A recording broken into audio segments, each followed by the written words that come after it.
Welcome back to Off Ball Takes. This is your host, RB Laws, and this is my co-host. Christopher Wells. We appreciate all the support. As we have been plowing through these offseason breakdowns, we have probably covered your favorite team, and if we haven't, we will be very soon. Before we do get started, please don't forget to like and subscribe, and follow us on Instagram and TikTok at the OBT Podcast for more content and updates.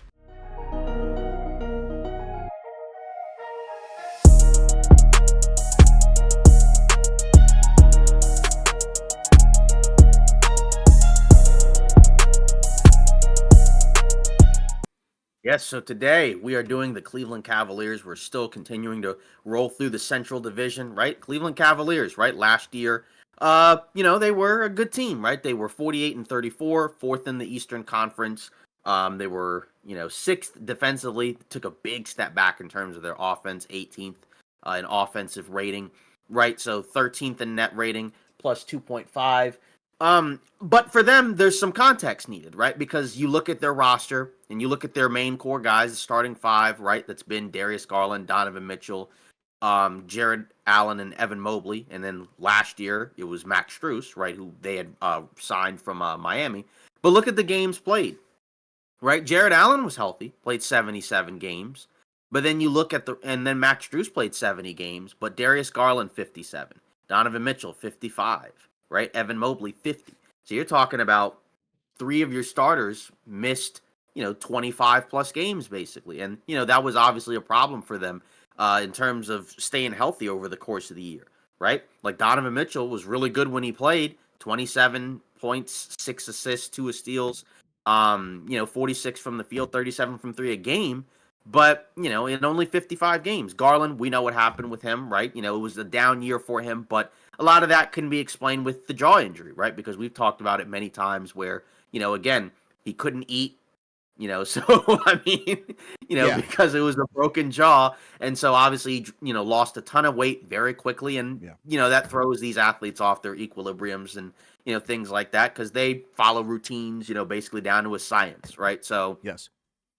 And that's a huge change in a very short amount of time. So it makes sense that he wasn't quite his best, Yes. over the course of that season because that happened pretty early on, right? Mobley also had, I think he had a knee injury, right, that had kept him out for a while, right? And then Mitchell kind of had, some nagging injuries over the course of the year.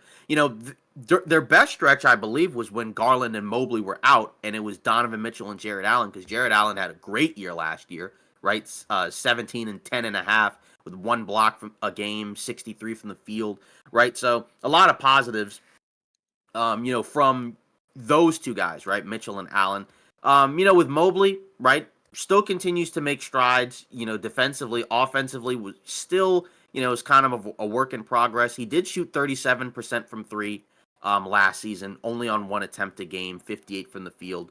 But it still feels like he needs to be a little bit better on that end, right? Because, especially again, that pairing of him and Allen together, right? We know defensively it's really good, but offensively it's a little bit, clunky at times, right? Especially considering both guys at their best are more so interior players. Because we saw Mobley in the playoffs, right? He averaged 16 and 9, right? And as the playoffs went on, he got better each game, right? The first few games against Orlando, he was shooting the 3 well, then that disappeared. But once Allen was out, then he was basically the center, right?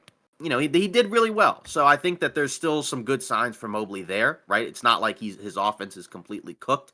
It's just going to have to improve, be more consistent. And I think it's going to be tough for him to consistently get those inside looks all the time if him and Allen are out there because that's both of what they do. Obviously, you can stagger the minutes so that way, one of them is on the floor at all times.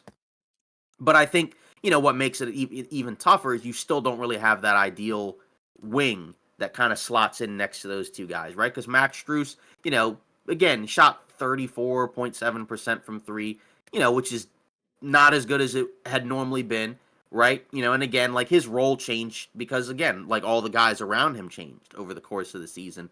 But even then, I think the ideal wing next to those 4 guys is probably not a guy like a Max Strus, right? Ideally, it'd be a guy like Isaac Okoro, but somebody with a little bit more size, right? Because, you look at Okoro, and he's a solid defensive player, and you look at his 3-point shooting in the regular season, right? He shot just under 40% from 3, right? So he had a pretty good regular season, and then in the playoffs, it just, teams were leaving him open, couldn't really hit shots, 36 from the field, 26 from three. Yeah, sometimes that happens, but I think there's a reason why he's still a restricted free agent and hasn't signed a contract yet, right? It's not because he's a bad, horrible, no good, very bad player. It's just, with this Cleveland team, is he the ideal fit there? Because that's probably what you're missing. Because I think, like I said, defensively, Allen and Mobley can work. But either way, it's still just a bizarre fit. And then with Mitchell and Garland, right? You're talking about two guards that are kind of at the best with the ball in their hands, and especially Garland, right? Because he's more of a natural point guard, and it's just a little bit tough. They're both small. They're still going to be able to win a lot of games with it, but just in terms of them being a legit championship team, I don't necessarily know if they have that ceiling.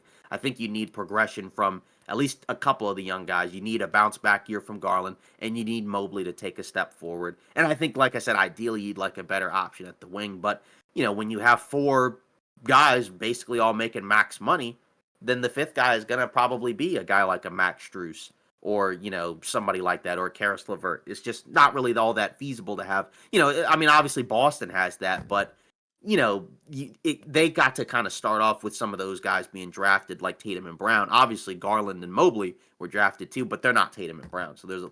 there's a little bit of difference there, right? Mitchell's kind of the guy. So we'll see. But either way, in terms of like the actual additions to the team, not really much, right? They did draft Jalen Tyson, right? Obviously, in the first round, right? 20th overall Yep. out of California, Yep. University of California. But, again, he's probably not a guy that's going to play a ton. He did play pretty well in the summer league, right? Kind of flashing, some all-around versatility there, even some rebounding, right? But it just feels, again, it's like another kind of undersized, wing, which, I just feel like you'd like somebody with a little bit more, bulk there. But, we'll see what his role is in the future. But outside of that, we've already talked about it, right? Mitchell signed his 3-year extension. Jared Allen signed a long-term extension, right? For the foreseeable future, right? 3 more years for him, 3 more years for Mitchell, and then Mobley obviously got that 5-year extension, right? So all these guys are basically locked up at least through the next 3 years.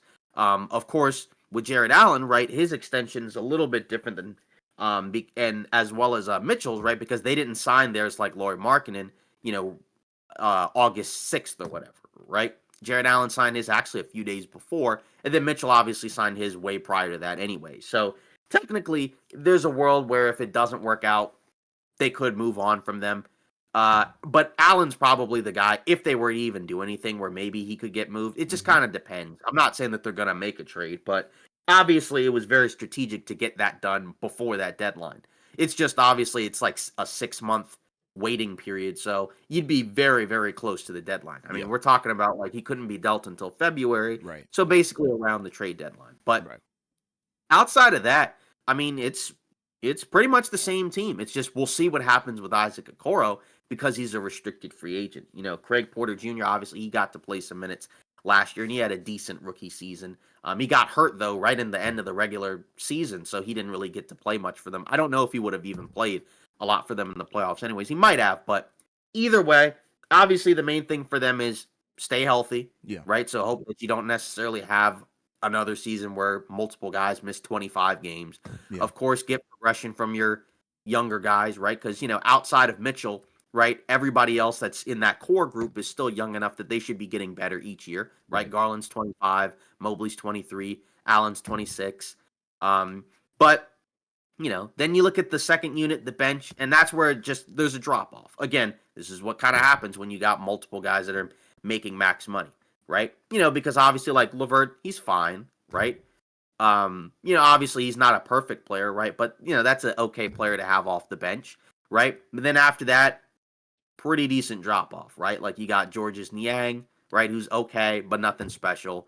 Dean Wade, kind of in a similar tier, right? Ty Jerome, Sam Merrill, guys that can probably help you out in the regular season, which is good because that's kind of what you have to do in order to really do something in the playoffs. Is you need to win a decent amount of regular season games, but you still don't necessarily have too many guys off the bench that I would trust in a major playoff game, and that's kind of a problem, especially when we already know some of the weaknesses of that starting five. So for their offseason, we've talked about it, B plus, because I don't think they did anything bad, right? I think it was good that they were able to re-sign all those guys because you never want to be in a scenario where somebody has the opportunity to just walk after this year. And then, of course, you don't want that kind of hanging over everybody's head where it's like, oh, is this guy going to sign the extension? It's already been done.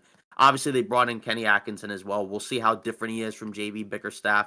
I mean, it may make somewhat of a difference. I mean, obviously, guys were kind of, it seemed like, kind of tired of JB Bickerstaff. So that's kind of one of the reasons why this happened. He does have a good reputation for young up and coming teams, not necessarily to me with contenders, but either way, I think there's some things to probably like about, what he can do, for this team, but I think it's mainly going to have to come from internally, right? The progression of those young guys. Obviously, there are things that he can try to do to make some of that work. Like I said, some of it's going to have to be staggering, but that can only really get you so far. You still need guys to kind of be able to, work within whatever parameters their games have. And, again, some guys are going to have to just expand it. Like I said, Mobley, I think ideally if he could expand his game out to the 3-point line, that would make that fit a little bit better, right? Just because then you can't necessarily back off of him, but it still doesn't really feel like we're going to get to that point.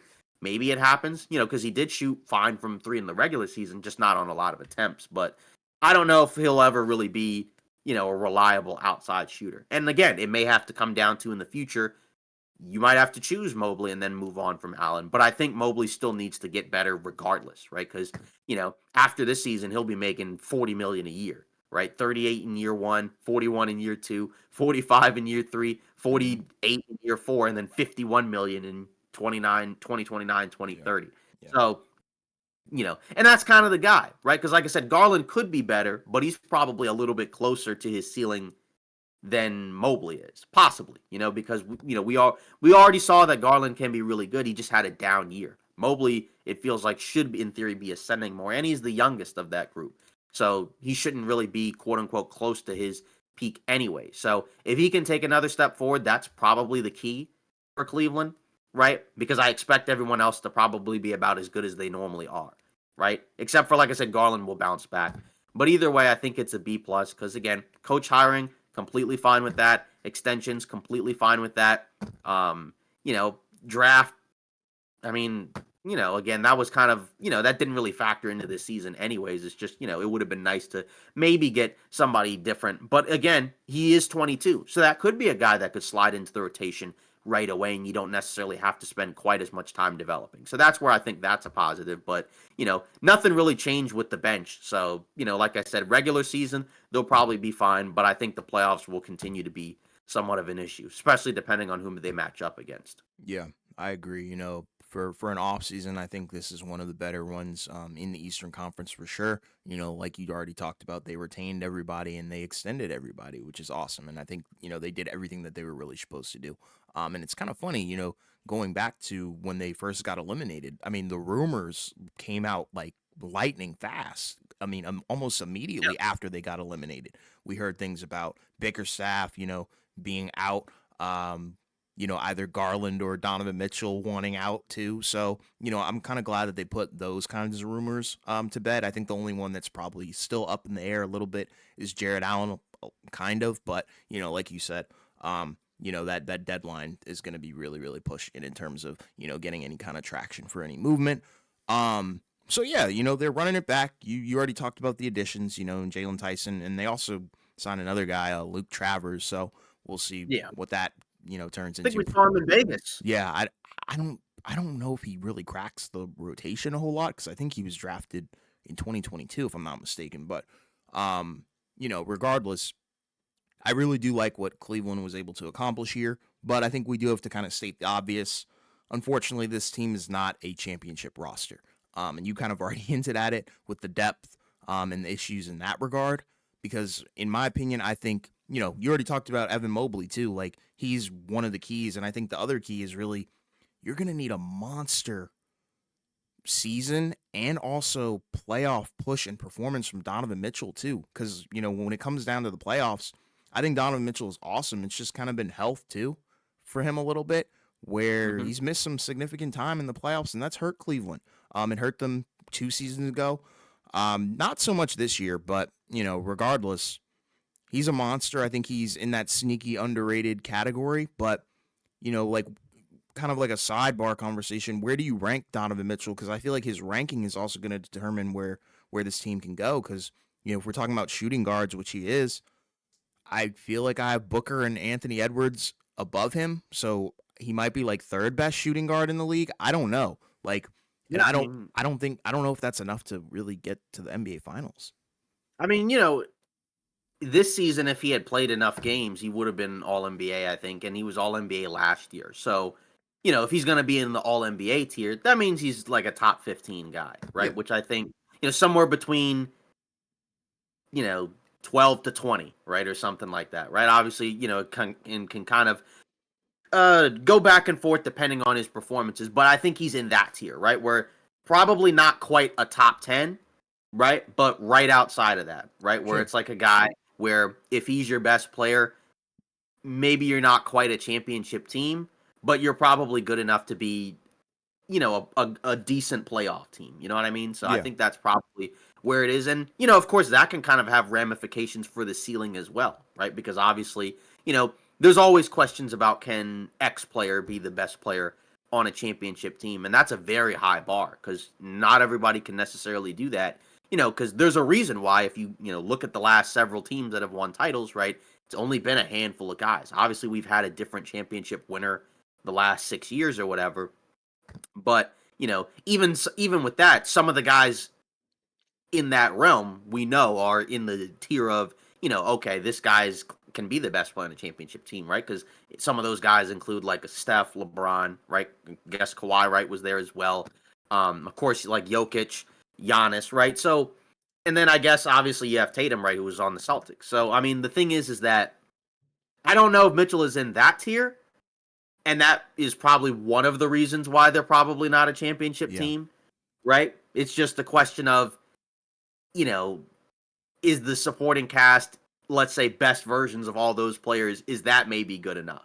And I still don't necessarily know I if don't, that's the I answer. don't think so. But I don't. I'd right, have to agree with you because like you look at it, I feel like we do kind of have to talk about it. I think Darius Garland has looked better in the offseason. I know there's the offseason has some interesting characters in it, in terms of guys who put out these amazing training videos and then come regular season they look like crap. But I think he looks more like the Garland that we kind of know and fell in love with mm-hmm. two seasons ago.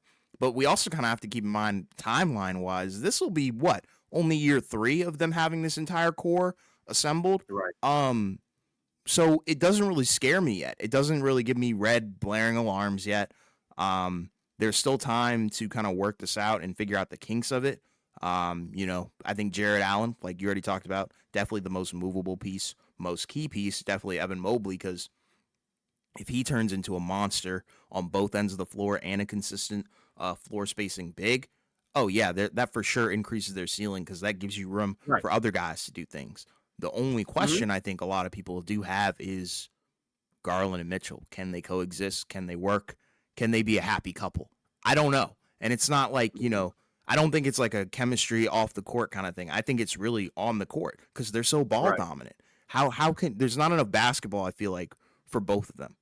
And yeah, that's where and I think the dichotomy is where they kind of had to choose between, or, allegedly they were trying to choose between the two. But obviously, Donovan Mitchell is still here. He signed the contract extension or whatever. So right. they're running it back. And I think that makes sense. And maybe the outing of Bickerstaff and then the bringing in of Kenny Atkinson really shows you that they do believe in this squad. So I Hmm. don't know. I mean, I guess it's like, what's the alternative, right? Because it's like if there's no real good deals available, like you don't want to just dump Darius Garland for nothing, especially because his value's so low, right? And then obviously, his value was low coming off of last season, Yeah. right? Yeah. Like what you would prefer is he has a great season, right? And then maybe you still come up short, and then you can say, He's the well now, problem. Boom. yeah, yeah, and like now his value will be higher, right, Mm-hmm. and things like that. So, but that's kind of my point when I'm saying like I don't necessarily still feel like it's a championship core necessarily. No. This they can still be a good team, Look but like past I the said, starting five. And you already talked right, about it. yeah, Exactly. And it's like, even if you don't have, because like you still kind of have to have one of those type of guys. But I think to be fair, in the modern NBA, because of all the, talent, collective talent in the league, that bar is lowered a little bit. But if that's the case, you still have to have a good enough supporting cast around that guy, Right. right? Like, probably like like if you kind of zoomed out, right? I don't know how many people historically would have looked at Jalen Brunson and said that could be the best player on a championship team. But like in the modern NBA, with his skill set and his ability combined with the supporting cast, like they could do it. Yeah. Like would you necessarily pick the Knicks to win the title? Maybe not. But I think maybe you could kind of squint and kind of see like maybe there's a world where they do it. It may You not could be see that the high. vision. Yeah, but like say with Cleveland, I just don't know if I can really go that far, right? Like, and obviously you can come up with excuses for a lot of teams. You can come up with reasons why the Knicks couldn't do it or why Philly couldn't do it or things like that. But I Yeah. think with Cleveland, I just feel like there's more questions that still need to be answered with that group, Yeah. right? And And with a lot yeah. of individual players on the team because that we've already talked about. And like the thing is, because when you're the guy on the team, like Donovan Mitchell is, I think that comes with a lot of pressure and definitely a lot of scrutiny. Counting stats and numbers, like I said, they look awesome. Yeah, But I feel like if they really want to be a legit contender and really want to actually get to the NBA Finals, and that's just to get there, not even to win it, he's going to right. have a career season. Does he have Yeah, that in him?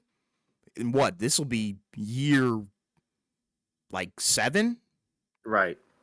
So I don't know because how old is Yeah, he right now? He's 28, 27, yeah, 27, 27. 27, 28. So Yeah, like a week. entering his prime, Yeah, in his prime, but like right. there's room for him to exponentially get better. If he averages 30 points per game and they're healthy and they look good, okay, that's going to change. That's going to flip the script. Yeah, and I mean, Um, in the playoffs, he averaged just under 30 a game this postseason, that's my right point. across the 10 games he played. Obviously, he couldn't stay healthy, Right. which is a problem, and that's kind of one of the larger issues, anyways, right? But is the health of the overall team. But I don't know, because that's the thing is like if he's close to being maxed out, that's kind of like why we said why it has to be then like an Evan Mobley, Yeah. right? Because Garland, I don't think may necessarily be maxed out, but he may be close to being maxed out for this team, Yeah. right? Whereas like a Evan Mobley, right? There's probably, especially because of his age, right? There's a little bit more room to grow there. But, aside from the 3-point shooting, what other, skill sets do we think he needs to kind of improve, upon? Like, I guess you could also always talk about maybe, intangible stuff like, some of the strength elements, right? Because he is Mhm. a skinny guy. Yeah. But, are there any other things outside of, maybe the floor spacing, that you think he should probably, find ways to kind of improve upon? Touch. I know that that Yeah, might go a little, kind of hand in hand with everything, but touch. There's right. sometimes Especially if you're not gonna be that great of a floor spacer. exactly. So I'm looking at touch, finesse. I think he's got the, ability to throw it down over just about anybody. But it's really the touch, the finesse, even like the mid range stuff. Yeah, Post work. I think his projection and ceiling is so high. I know everybody was so high on him, coming out of that 2021 draft, obviously third pick in the yeah, draft, because of what he was projected to do. If he can project to do those things, like I said, touch post game, because I think the defense is already there, set. mhm, Um, you already talked about intangibles. That kind of goes without saying, but mental stuff locked in. Sometimes I see him check out, especially on defense, even on offense as well. But I think for a guy his size, 6'11", 7 feet, he has all the makings to be one of the top big men in the league, and he's definitely already one of the top defensive ones. But offensively, we just need to really see him lock in, like you said, outside shooting and touch for sure. Those are the two things, and maybe even like a little bit of awareness, floor mhm. spacing, where to be on the court. But at the same time, that also kind of goes with scheme as well. So hopefully Kenny Atkinson can kind of figure out some ways to best utilize him and best maximize his talents and get him to be better. Right, because like, the post stuff is kind of like another aspect, like you said, even though, how many pure post scorers are there in the NBA nowadays, but it is something to think about because say like a Jared Allen is more like a rolling, rim running, lob threat big, right? Yes. He's not really Yes. a guy that you dump the ball into the post, for, right? But if Right. Evan Mobley can kind of do some of that, and maybe like you said, add a mid range, right? Add a jump hook, that's a little bit more consistent. Yeah. Like you said, with the touch, right? Things like that. Obviously, it may not be perfect, but that's better than basically having like two like just pure inside bigs, Yeah. right? If you have like one of them that's got a little bit more, I can do some things other than just kind of just mash around Yeah. the paint. You're You know you're what I mean? right. You're right. Like, because there's times, trying to think back to when we were watching, the Cleveland series, really specifically the playoffs, because I think that's where his game really is going to matter exponentially. There were times when they were running it through him and it looked good, but Yeah, then there were other times where the touch was just not there. Like, off a fade, looks smooth, but then once the ball releases off the fingertips, that thing right. is clanking very, very hard. So, um, you know, repetitiveness, touch, finesse, just add a level of smoothness to his game, and I think, you could be golden. And maybe I might even go as far to say, since he's not really a five, really plays the four, ball Mhm. handle, that could be cool. How Yeah, realistic is it? I don't know, but if he could add some skill and creation, and that's kind of been the trend with these young guys that we've been talking right. about throughout, the offseason breakdowns. Like, if a lot of these young guys who have, all this athleticism, the skills, the frame, all that stuff, if they can add some creation and touch, finesse, whatever you want to call it, yeah, they could be, Mhm. some real superstars. Right. Like in theory, could he work out of the high post, right? Because, 3 assists a game, that's pretty solid for a Mm-hmm. big, right? Yeah. So, I mean, like there could be some passing elements there because I think Allen's a good passer as well. Yeah. So, just things like that. I mean, in theory, considering that they're going to be paying him a lot of money, there really isn't anything that you should look at and say, let's not work on that. You know what I mean? Because at a certain point, he's going to be making 40, 50 million a year. Yeah. So if that's the case, that's basically superstar money. Not I saying need that him he's to be going to averaging 20 and 10 then.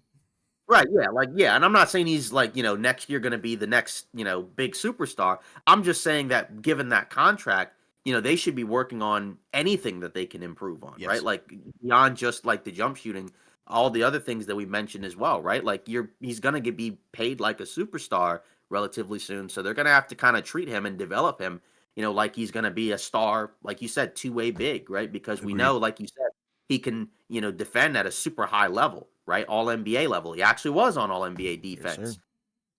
So, and that's how he got that big Yeah. contract. So, either way, the sky should be the limit for him. It's just, again, I don't know, ultimately what he ends up turning into, right? Right. Because obviously, like you said, a lot of people saw a lot of good things, right, coming Right. out of college. I would be included in that. Right. And it's not even that he's bad. He's not bad at all, No, right? he's Yeah, not a and bad player. I wouldn't even call him a disappointment at all. It's No. just again, you still want to see more, right? And I think that's a very fair expectation. Is again, if we're gonna set, let's go ahead and kind of set a bar right now. So Let's do it. what are you expecting year four Evan Mobley next season to do? What is a good year for him? I'm looking at 18 to 20 per game Mhm. because, Okay. like you said, it's year four. We have to kind of be a little bit harsh because you look at his numbers, kind of plateaued in terms of the scoring. 15 in his Mhm. rookie year, 16 in his second year, and then 15.7, basically 16, in his third year. But the Mhm. efficiency has gone up every single year. So Yeah, if that's a good the sign. if yeah, great sign. So if the volume goes up, the efficiency continues to go up. Yeah, I'd probably want to see him going for 18 to 20 per game, and I also want to see him bang a little bit better, down low with the rebounds. That would be cool because, like I said, he's got the height and the frame.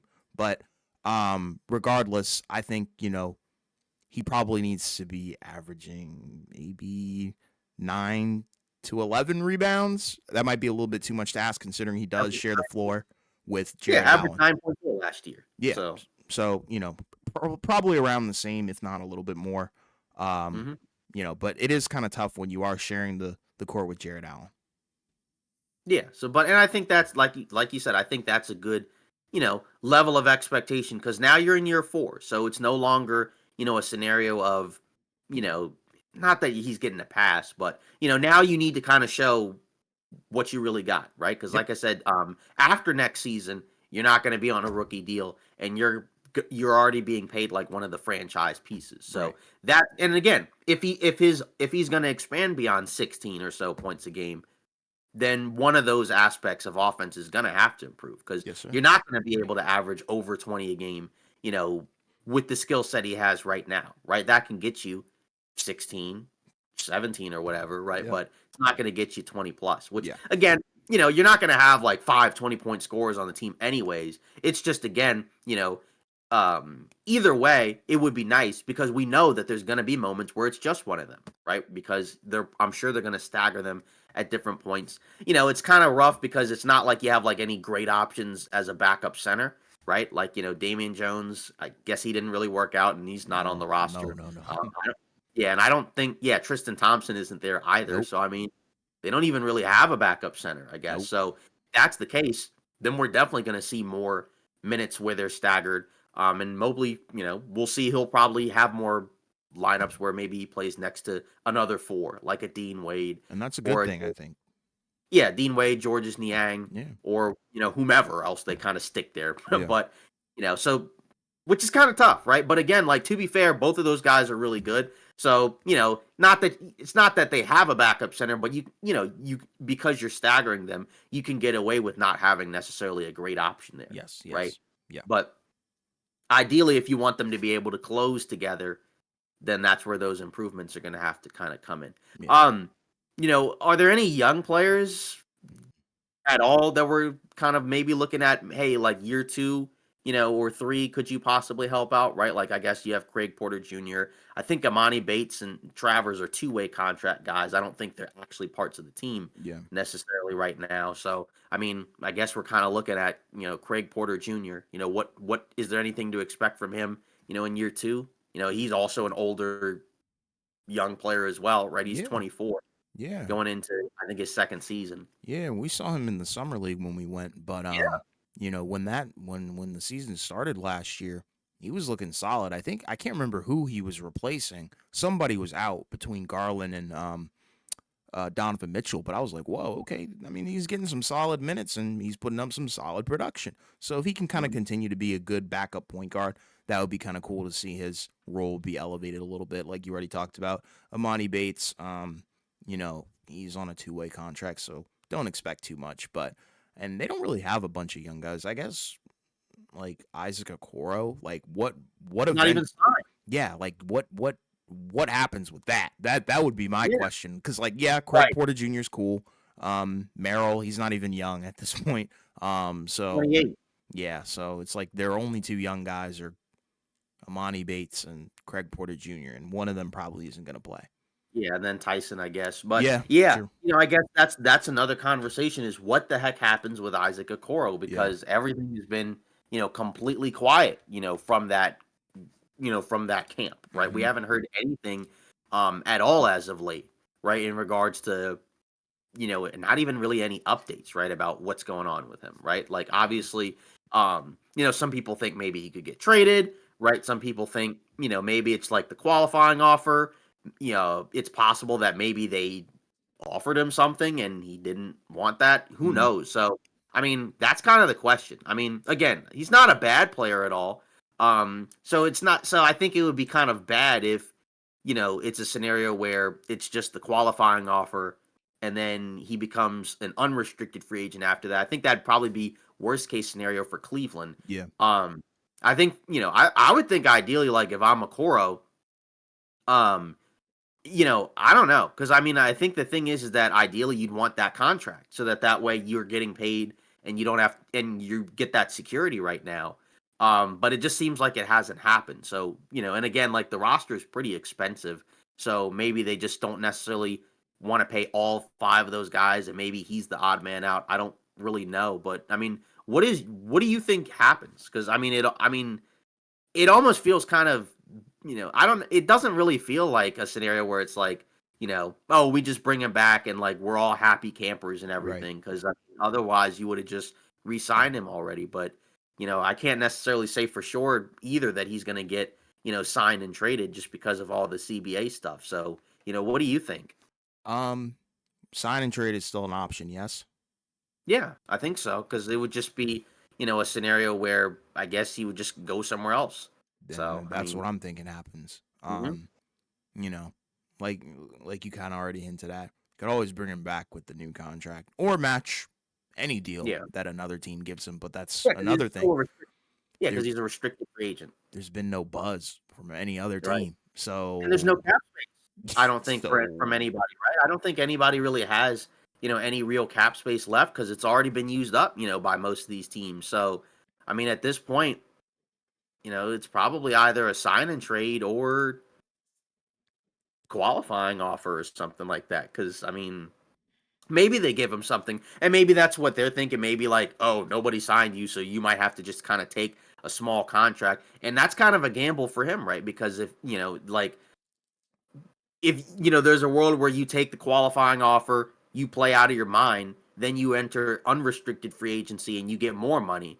But then there's also a world where you take the qualifying offer, it doesn't pan out, and then you're kind of you're yeah, you're screwed cooked. You're basically. cooked. You're cooked. Right. Yeah, exactly. So, and then of course, ideally, you'd want just a regular extension because, like I said, then you get long term security and it's probably like decent money. Yeah, it's But rough. who the heck knows what happens at this point? Because, like I Yeah, said, at this point, we're so far into free agency. I don't think anybody really has any. I think Detroit may have some cap space left, okay. right? But it's still not a lot. Yeah, I think if I'm not mistaken. I'd probably have to not what look. he wants.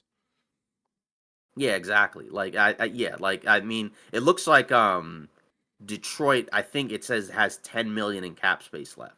Okay. Yeah. But like I don't think they're gonna do that. No, You know what I that mean? it seems like different front office, like we talked about in the video. Um, I don't think they're looking on at taking flyers on you know potential projects. Like they Yeah. want vets in there. Yeah, they're the only team that doesn't have negative cap space. So Yeah, like they're the only team with it. yeah, that makes sense. But yeah, unfortunate situation, really. But I just thought we kind of needed to address the elephant. Yeah. Exactly. Cuz again, that guy was an important part of their team. He used to be the starter and maybe that's why you get a Max Struess, right? Cuz maybe you feel like we'd rather have Max Struess than Isaac Okoro. In Which is kind theory, of a yeah, weird Yeah, which is kind of a weird spot to be at this point. Because again, he had a good regular season, where he shot the ball well and defended well. It's just again, I feel like if he was just like 2 inches taller, then that oh, would he'd be be elite. We'd be talking yeah, about him that'd like be Jalen McDaniels, yeah, Jaden it'd be McDaniels. pretty. Excuse me.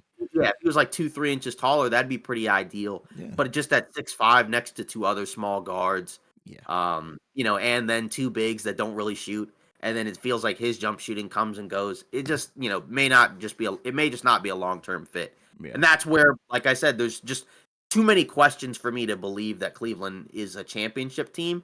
But I do think they're a good team. yeah. Agreed. So if we look at their over-unders, again, we mentioned this 100 times, and we're going to continue to say it. We don't gamble. We don't give gambling advice. It's just we use this as a kind of a, sort of like a guideline for where Vegas kind of views these teams. So Cleveland's over-under is 47.5. Okay. So they won 48 games last season. So, I mean, that's, I think, a pretty reasonable over-under. It's just a question of, are they going to win more than 40? Are they going to, win more games than last season or less? Yeah, that's a tough call because I Yeah. think we're running it back here. We're looking for internal development. So, Yeah. in theory, following that logic, if the internal Mm-hmm. development does follow through and Garland Sure. bounces back, Evan Mobley looks Right. elite on the offensive end.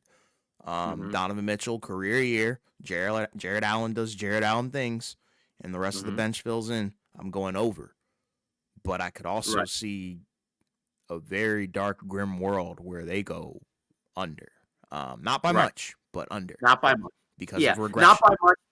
Yeah, because that's the problem. Because let's say they win 46 games, right? So that's only 2 games less, Yeah, but that is enough to probably drop a few spots, right? yeah, Especially depending on where everyone else finishes, right? Because again, the three teams that finished ahead of Cleveland last season were Boston, the Knicks, and the Bucks, right? So again, we expect Philly to probably be, somewhere they will be in the in that mix. top.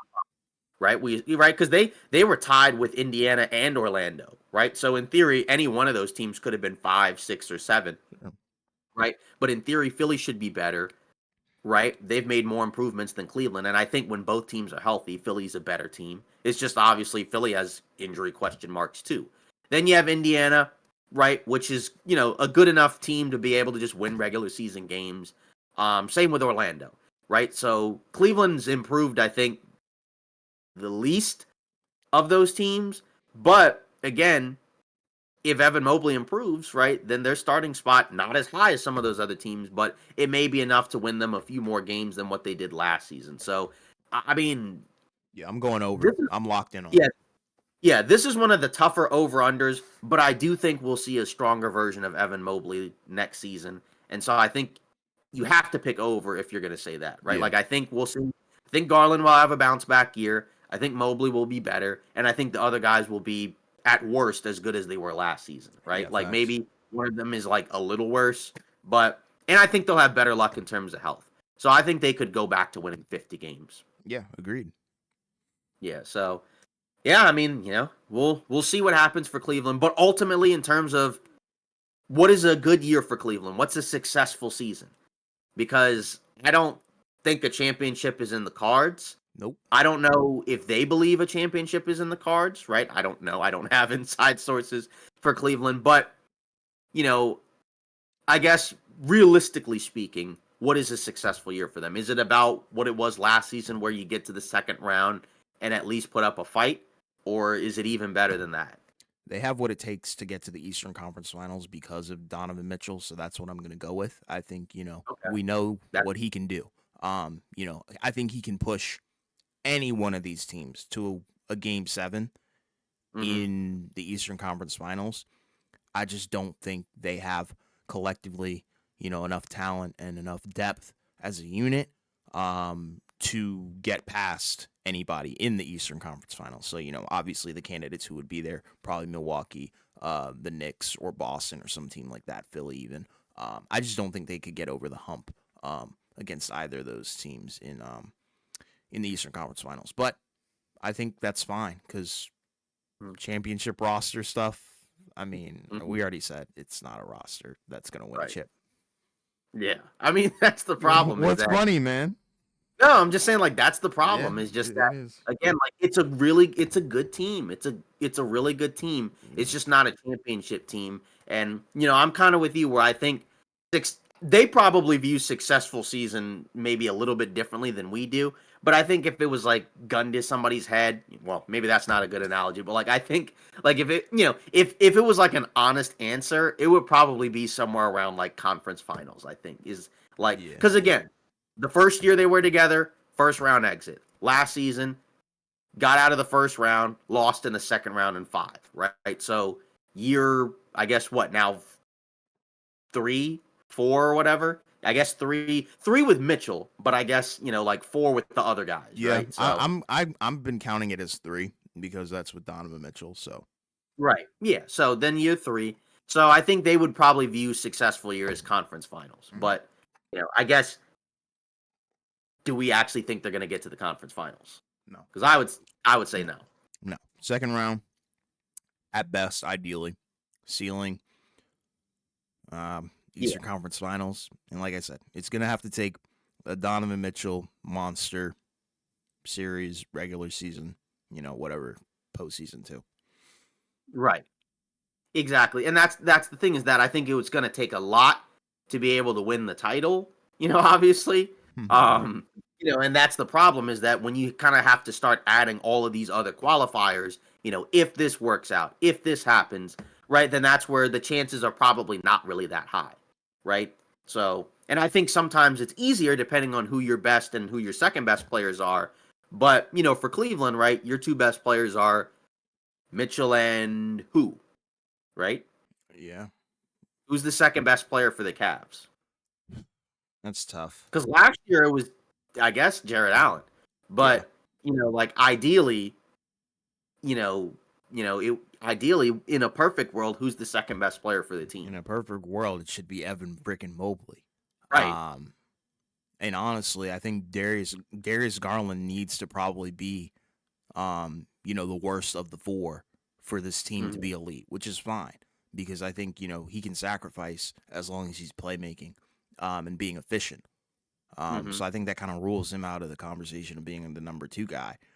Um, Jared Allen, it's got to be one of the bigs because if one of them's off, I feel like they're cooked. They both kind of Hmm. have to be, Right. locked in and firing on all cylinders. So I'd probably say Evan Mobley because I think he's a little bit more dynamic than Jared Allen. Yeah. So I guess, then one last thing, you know, roster wise, what are they missing?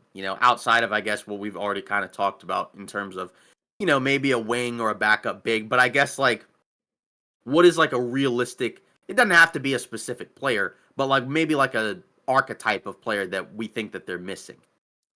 Defensive guard. So like kind of like a disruptor guard. Yeah. That would be nice. I mean, I guess Craig Porter Jr. has kind of flashed a little bit of that, but I like his Mhm. offense more, than his defense. But definitely a guy like maybe like a, ironically we talked about it in the last episode, like a DeLon Wright or somebody like that. Just Right. an archetype where you plop him in there, he gets a bunch of steals, deflections, defense leads to offense. Cool. Transition buckets, stuff like that. You already talked about, backup big. We already talked about a wing as well, but just more depth in general. Like, and maybe this would be interesting. Less Hmm. redundancy because I feel like there are a couple of things that are redundant, especially in the starting five. You have two undersized guards, a little different in their play styles, both ball dominant, and then you have two bigs that aren't the best shooters, and they're kind of inside guys, both pretty good on defense. So maybe a little bit more variety in the Yeah. bench. So, like I said, less redundancy. Yeah. And I think that's a good point. Is just that, because again, if you can find a defensive guard, then, that probably could make it easier, right? To, maybe take a little bit of pressure off the bigs defensively, right? Because then they're not going to have to be worried about that, right? Again, of course, a wing, right? Of course, if you have another big, then that might make it easier, to I don't know, maybe play one of them at a time because it doesn't even have to be like a five. Like I know I said backup center, but it could be Right. like a 4 or 5, right? Like last year they tried Marcus Morris Senior, right? But and he's more like I guess a 4, but Yeah. like somebody that can kind of space the floor, but also be a little bit physical, right? Kind of like a in his prime, I guess Markeith Morris, right? Like Yeah, something like that's that, fair. right? It would be kind of cool, but I don't really know what they're going to be. Looking, those are the things that I think they should look for. I just don't know what their actual approach will be because some of it might depend on how the season goes. Like a Karis LeVert, like is he on the team after the season? Because I think he's in the last year of his contract, if I'm not mistaken. Probably not, just due to the fact, like I said, it's more redundancy. That's another Right. guard wing that does not defend at all. Mhm. So, and that doesn't really mesh well, I feel like, with your starters. So, you Right. know,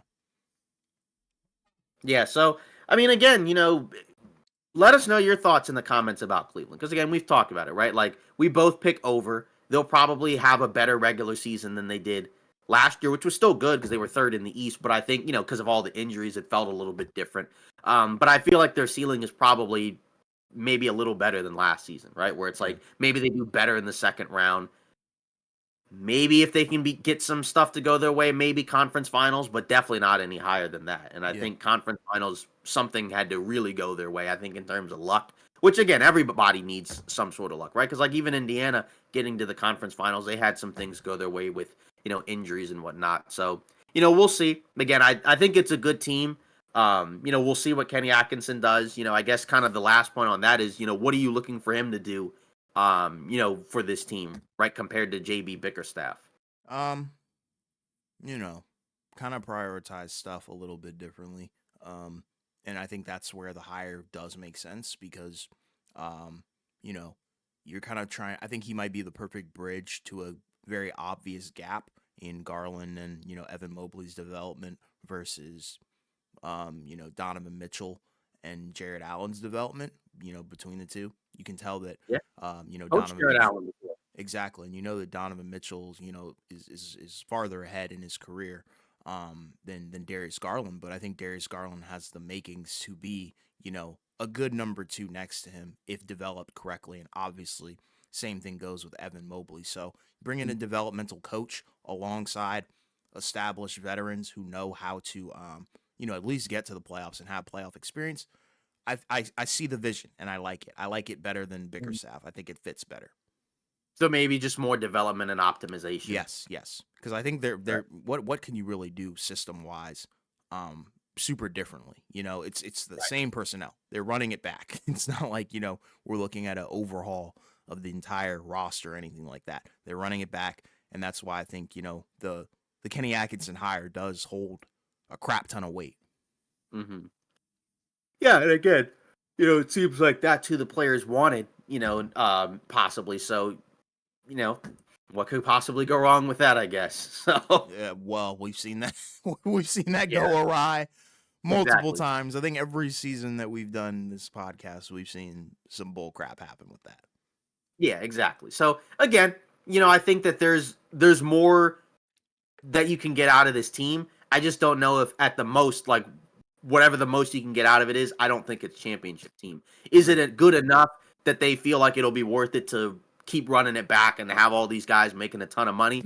We'll see, right? Because obviously, once the roster gets really expensive, then you'll have the first and second apron issues, to kind of that you'll kind of have to battle through as well. And we'll see if Cleveland feels like that will be worth it, right? Yeah, Because yeah, it had been a little bit, since they had like a super expensive roster like this. yeah. So, like I already said, let us know your thoughts in the comments about Cleveland and their offseason and what your expectations are and what you think they'll do. Just a few news and rumors right before we wrap things up. Not a whole lot to talk about, but we did have a couple of contract extensions, right? We had one, according to Woj, from the Indiana Pacers, right? And that's the Pacers backup guard, TJ McConnell, right? Signed a 4-year, $45 million extension, right, ahead of this upcoming season. It had been rumored, right, that they were going to try to give him an extension, right? Obviously, he had, a really good season for them, right? Capped off with, a really good playoff run, that got better as the postseason went along, right? So that was obviously, really good to see, right? Because he's a guy that, is a solid backup point guard, right? And the nice thing was that, some of the stretches where maybe Halliburton was out, he stepped in. He basically had, essentially a career year, right? He averaged 10 points, 5.5 assists, a steal, 56 from the field, 41 from three in 18 minutes a game. And then in the playoffs, averaged 12 points, 5 assists, and a steal. 3-point shot was down, but he doesn't take a lot of them anyways. No, So, no. that's kind of what you expect. But still 49 from the field and plays, solid defense. So, there's a lot to like about his game. I didn't really expect a 4-year extension. I mean, he's already 32, Yeah, years old, right?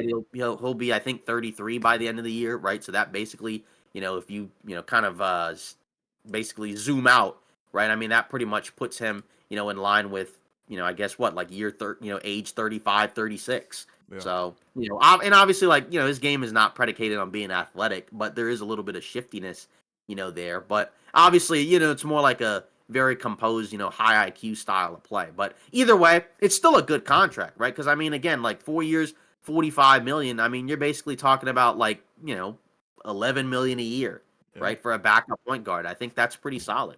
Yeah, it's reasonable. It makes sense to me, and it also gives you flexibility. Say the Yep. productivity drops a little bit, all right, you could dish him out, and no team is Exactly. going to be afraid of that, contract, that type of contract. But happy for him because he's an energy guy. You saw the productivity in the playoffs, like you already stated. And yeah, I'm kind of glad that he's been able to crack, multiple rotations, on multiple different teams. But Indiana seems to really fit, his kind of mold and what he does on offense, really in particular. Right.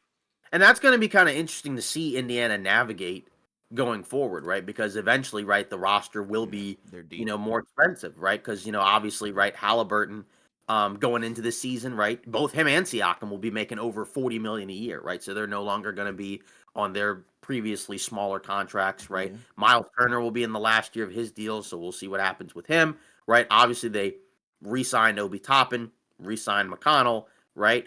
And then I think they also re-signed Nemhard, right? Yeah. Yep. So obviously, eventually down the line, he'll be making like 18, 19 million a year. Yep. So the roster's going to get more expensive.